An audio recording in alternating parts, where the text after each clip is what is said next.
Semua,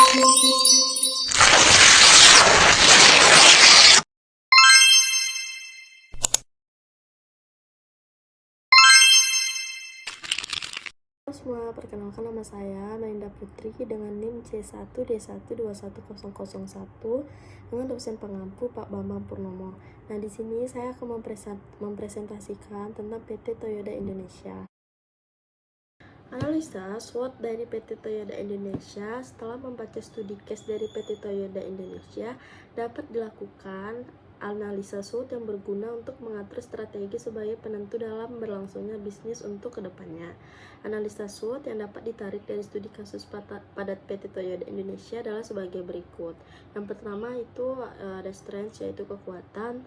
PT Toyoda Indonesia adalah perusahaan yang bergerak di bidang otomotif yang menjual produk mobil. PT Toyoda di Indonesia adalah PMA berasal dari Jepang dan telah beroperasi di Indonesia lebih dari 50 tahun. Selain itu, PT Toyoda telah banyak membuka cabang di kota besar sebagai salah satu bentuk loyalitas PT Toyoda kepada masyarakat Indonesia.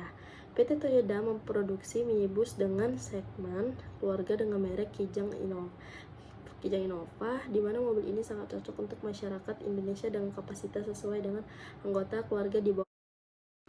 Nah, kelemahannya, pangsa pasar PT Indonesia mengalami penurunan sebanyak kurang lebih 35% di tahun 2021. Hal ini disebabkan karena para pesaing saat ini secara agresif fokus dalam menggarap mobil listrik, electric vehicle, seperti pesaingnya Honda, Suzuki, Daihatsu, serta berfokus pada segmen pasar yacht dan keluarga muda yang membutuhkan mobil kecil 4 seater dan hemat dalam konsumsi bahan bakar. Selain itu, produk andalan merek Kijang Innova memang sesuai dengan pasar di Indonesia, tetapi mobil ini tidak hemat bahan bakar dan para pelanggan mengeluh karena Kijang Innova Reborn memiliki masalah dari sisi injection sistem, sehingga banyak sekali pelanggan yang komplain dan datang ke bengkel. Metode pengiklan pada PT Toyoda Indonesia juga masih tergolong kuno karena masih memanfaatkan iklan di televisi. Peluang PT Toyoda Indonesia saat ini banyak membuka bengkel di kota-kota besar di Indonesia seperti di Medan, Palembang, Jakarta, Bandung, Surabaya, Makassar, dan Kalimantan.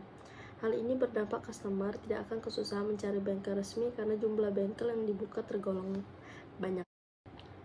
Ancaman: pesaing saat ini secara agresif fokus dalam menggarap mobil listrik elektrik vehicle dan membuka cabang baru di hampir semua provinsi di Indonesia. Hal ini yang menjadi ancaman bagi PT Toyoda Indonesia, terutama bagi produk mobil andalan yakni Kijang Innova yang masih menggunakan bahan bakar minyak.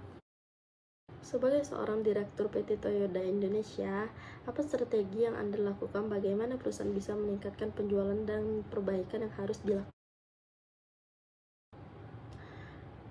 Strategi yang perlu dilakukan yakni dengan memakai analisa SWOT yang telah disebutkan di atas. Salah satu cara yang dapat untuk meningkatkan penjualan yakni dengan memberikan inovasi baru dengan mengikuti perkembangan teknologi, yaitu dengan membuat mobil listrik dan kapasitas 4 seater, di mana mobil ini sesuai dengan pasar di Indonesia, di mana mayoritas keluarga Indonesia berjumlah sekitar 4 orang.